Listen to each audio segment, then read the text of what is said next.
টঙ্গীতে স্বেচ্ছাসেবক দলের ৪৫তম প্রতিষ্ঠা বার্ষিকী উপলক্ষে আজ র্যালির আয়োজন হয়। টঙ্গী থেকে রিপোর্টার জাফর আলী।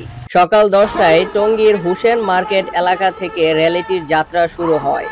ঢাকা ময়মনসিংহ মহাসড়কের বিভিন্ন গুরুত্বপূর্ণ স্থান কভার করে এটি চেরাগ আলী এলাকায় গিয়ে শেষ হয়।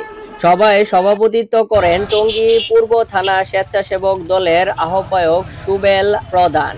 পরিচালনায় ছিলেন টঙ্গী পশ্চিম থানা স্বেচ্ছাসেবক দলের আহ্বায়ক আবু বকর সিদ্দিকী।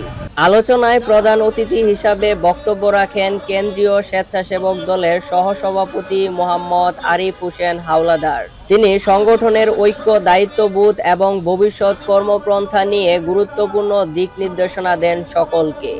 এছাড়া অনুষ্ঠানে উপস্থিত ছিলেন টঙ্গী পূর্ব থানা স্বেচ্ছাসেবক দলের যুব আহ্বায়ক আলমগীর হোসেন দীপু, বাদল মিয়া, শাকিল হোসেন, বিল্লাল হোসেন, সাইফুল হোসেন খান, মিল্টন সহ আরও অনেকে। স্বেচ্ছাসেবক দলের নেতৃবৃন্দ জানান, এই র্যালি কেবল একটি আনুষ্ঠানিকতা নয়, বরং সংগঠনের ঐক্য, দায়িত্বশীলতা এবং জাতীয়তার প্রতি অঙ্গীকারের প্রতীক।